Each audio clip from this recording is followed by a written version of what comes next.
Kryeministri Edi Rama ndodhet në një vizitë zyrtare në Tokyo, ku është pritur sot me ceremoni shtetërore nga homologja japoneze. Sana Takeichi, të dy liderët theksuan forcimin e partneritetit mes Shqipërisë dhe Japonisë në fusha si ekonomia, teknologjia, energjia, mbrojtja dhe turizmi. Rama deklaroi se Shqipëria dhe Japonia ndajnë të njëjtin qëndrim në mbështetje të Ukrainës dhe kundër agresionit rus, duke mbështetur gjithashtu strategjinë japoneze për një Indo-paqësor të lirë dhe të hapur. Gjatë takimit, kreu i qeverisë shqiptare ftoi kryeministren japoneze të marrë pjesë në samitin e NATO-s, që pritet të zhvillohet në Tiranë vitin e ardhshëm, duke theksuar rëndësinë e thellimit të marrëdhënieve mes dy vendeve tona. Nga ana e saj, kryeministria japoneze e cilësoi Shqipërinë një partnere të rëndësishme që ndan vlera dhe parime të përbashkëta me Japoninë. Ajo vlerësoi progresin e Shqipërisë në negociatat për anëtarësim në Bashkimin Evropian dhe rolin e saj në stabilitetin e Ballkanit Perëndimor. Kryeministria japoneze shprehu gjithashtu mbështetjen e Tokios për integrimin evropian të Shqipërisë dhe për bashkëpunim më të ngushtë në çështjet e sigurisë dhe stabilitetit ndërkombëtar. Mirpo në të gjithë këtë agjendë në Tokyo,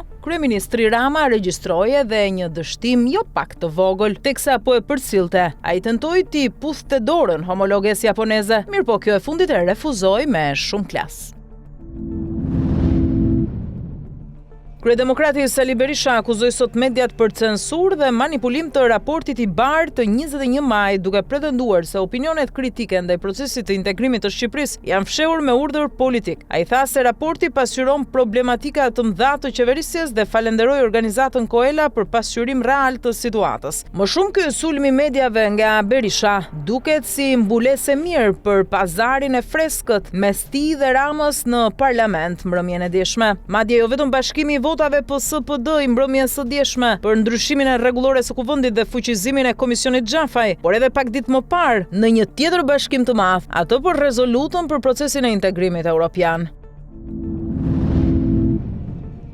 Ish deputeti i Partisë Demokratike Ervin Saliani akuzoi sot ashpër lidershipin e opozitës, duke folur për një pakt të heshtur mes kryeministrit Edi Rama dhe kryetarit të Partisë Demokratike Sali Berisha. Në një reagim në rrjetet sociale, Saliani pretendon se opozita nuk po e ushtron më funksionin e saj si kundërshtare e qeverisë, por po vepron si mbështetje politike për mazhorancën në momentet kyçe. Sipas tij, bashkimi i votave mes palëve në disa çështje tregon një marrëveshje mbijetese politike. Ai argumenton se kjo situatë po dëmton qytetarët, të cilëve sipas tij po u kufizohet mundësia për të pasur alternativa reale politike dhe për të zgjedhur në mënyrë të lirë. Saliani ka kritikuar edhe votimet e përbashkëta mes opozitës dhe qeverisë në kuvend, duke i cilësuar si mëkat politik dhe tradhti ndaj demokratëve, ndërsa ka ngritur pyetjen se pse qeveria sipas tij përfiton publikisht sa herë ndodhet nën presion. Aktivistja shqiptaro-amerikane Evi Kokalari deklaron se ka depozituar një kallëzim penal në SPAK, duke akuzuar drejtues të Partisë Demokratike dhe familjen Berisha për marrjen peng të partisë dhe përdorim të saj për interesa personal. Në reagimin e saj publik, Kokalari pretendon se kallëzimi është bërë ndaj kryedemokratit Berisha, si edhe ndaj familjarëve të tij dhe disa figurave të tjera në PD, përfshirë Shkëlzem Berishën, Argita Maltezin e Albana Vokshin. Kokalari thotë se procesi sipas saj lidhet me zhvillimet brenda PD-s pas kuvendit të 30 prillit 2022 dhe akuzon se partia është përdorur si mburojë politike në përballjen me drejtësinë. Ajo shton se ka ndërmarrë edhe hapa ndërkombëtar, duke njoftuar amerikanë dhe përfaqësues të Partisë Popullore Europiane, si edhe duke dorëzuar padit civile me kërkesë për pezullim të një kuvendi të planifikuar të PD-s. Kryetaria e Komisionit për Median, njëherësh deputetja e Partisë Demokratike Jurida Tabaku, ka zhvilluar sot një takim me përfaqësuesin e OSBE-s për lirinë e medias, John Brathu, ku në fokus kanë qenë gjendja e medias në Shqipëri dhe sfidat për lirinë e shprehjes. Gjatë diskutimit, Tabaku ngriti shqetësime për kërcënimet dhe presionet ndaj gazetarëve, ndikimin politik mbi media dhe rënien e besimit të publikut. Ajo theksoi se pavarësia editoriale po cënohet dhe se nevojiten reforma reale, jo vetëm deklarativa. Në qendër të bisedës ishte edhe ligji për median, reforma e Amas dhe RTS-s, si edhe nisma për heqjen e shpifjes nga kodi penal, e cila sipas saj nuk u mbështet nga mazhoranca. Po ashtu diskutuan ligjet kundër padive, që synojnë mbrojtjen e gazetarëve nga paditë abuzive me synimin për t'u përfunduar deri në fund të vitit. Tabaku kritikoi qeverinë se po përdor procesin e integrimit evropian për të kaluar ligje me procedura të përshpejtuara, duke theksuar se liria e medias dhe të drejtat themelore duhet të jenë pjesë thelbësore e standardeve europiane. Një delegacion I zyrës federale kriminale të Gjermanisë, I kryesuar nga Gregor Erb, zhvilloi sot një vizitë në drejtorinë e përgjithshme të Policisë së Shtetit në Tiranë. U prit nga drejtori Skënder Hitan. Fokus ishte forcimi I bashkëpunimit në luftën kundër krimit të organizuar dhe përmirësimi I projekteve të përbashkëta me mbështetjen gjermane dhe të Bashkimit Evropian. Palët vlerësuan bashkëpunimin ekzistues dhe theksuan nevojën për koordinim më të fortë, trajnime dhe pajisje moderne për strukturat shqiptare të policisë. Zyra federale kriminale e Gjermanisë konfirmoi vijimin e mbështetjes për policinë e shtetit, ndërsa Hita u shpreh angazhuar për thellimin e partneritetit në funksion të goditjes së krimit global dhe rritjes së kapaciteteve hetimore në vend.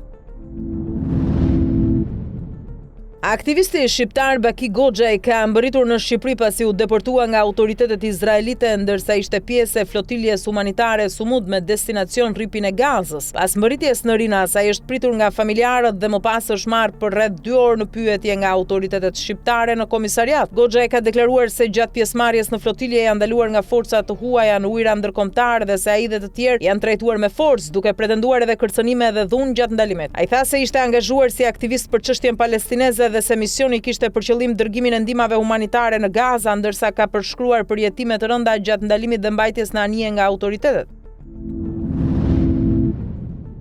Të dhënat e fundit të Eurostat tregojnë një tkurrje të fortë të popullsisë në Shqipëri gjatë vitit 2024 me një migrim neto prej rreth 12 për 1.000 banor. Kjo përkthehet në afërsisht 29.000 persona më pak se brenda një viti, duke reflektuar ndikimin e emigracionit të lartë. Ndryshe nga Shqipëria, mesatarja e Bashkimit Evropian është pozitive, 5 për 1.000 banor, që tregon se BE po fiton popullsi përmes migracionit, ndërsa Shqipëria po humbet kapital njerëzor. Fenomeni është edhe më I dukshëm në krahasim rajonal ku disa vende të Europës qendrore dhe lindore si Polonia, Hungaria apo shtetet balltike kanë arritur të kalojnë nga emigrimi neto negativ në stabilizim ose rritje, fal politikave ekonomike dhe sociale. Në Shqipëri situata përkeqësohet edhe nga rënja e lindshmërisë, duke krijuar një efekt të dyfisht, më pak lindje dhe më shumë largime. Kjo po çon në plagje të popullsisë dhe tkurrje të fuqisë punëtore.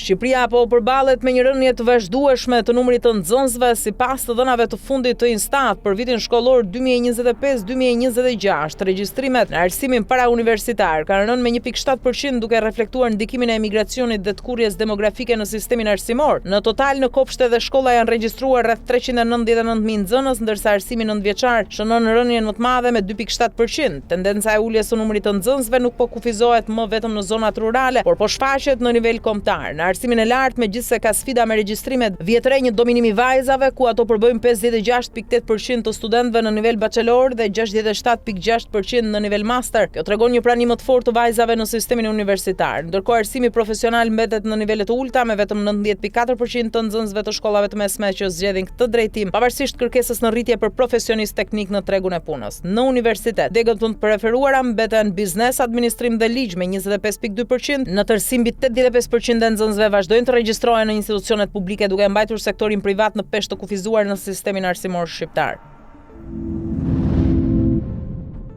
Inflacioni në Shqipëri ka shënuar rritje të përbërësve më të qëndrueshëm gjatë muajit prill, sipas të dhënave të fundit të Bankës së Shqipërisë. Presionet mbi çmimet po vazhdojnë edhe për te luhatjeve të energjisë dhe ushqimeve. Inflacioni bazë është rritur në 2.92% nga 2.72% një muaj më parë, ndërsa inflacioni bazë neto ka shkuar në 3.61%, duke reflektuar rritje edhe në krahasim me vitin e kaluar. Në të njëjtën linjë edhe inflacioni që përjashton ushqimet dhe energjinë është rritur në 3.51%. Sipas Bankës Qendrore, këto shifra tregojnë se presionet inflacioniste po vijnë kryesisht nga faktorë të brendshëm si qerat dhe shërbimet, përfshirë edhe sektor të lidhur me turizmin. Inflacioni bazë mbetet mbi nivelin e inflacionit total prej 2.8%, duke u konsideruar një tregues I rëndësishëm për prirje të afatgjata të çmimeve në ekonomi. Qeveria në detyrë e Kosovës ka vendosur të ndajë nga 100 euro për disa kategori dhe të rrisë shtesat për lehonat në kuadër të pakos për përballje me inflacionin 2, të prezantuar nga kryeministri në detyrë Albin Kurti. Sipas masave të shpallura, përfitues do të jenë pensionistët, fëmijët, punonjësit e sektorit privat me paga nën 1.000 euro dhe studentët aktiv, ndërsa pagesat pritet të fillojnë javën e ardhshme për disa kategori. Qeveria njofton gjithashtu rritjen e shtesave për lehonat nga 325 në 500 euro në muaj, si edhe një program të rimbështetje për gratë që rikthehen në tregun e punës. Kurti argumenton se këto masa synojnë lehtësimin e barrës së inflacionit dhe fajson opozitën për vonesat në miratimin e buxhetit të rishikuar. Vendimi ka ngjallur reagime të forta politike nga radhët e opozitës. Lideri i LDK-s Lumir Abdigjiku kritikon paketën si veprim elektoral, duke e quajtur një përpjekje për ndikim në vota në prag të zgjedhjeve të parakohshme të 7 qershorit.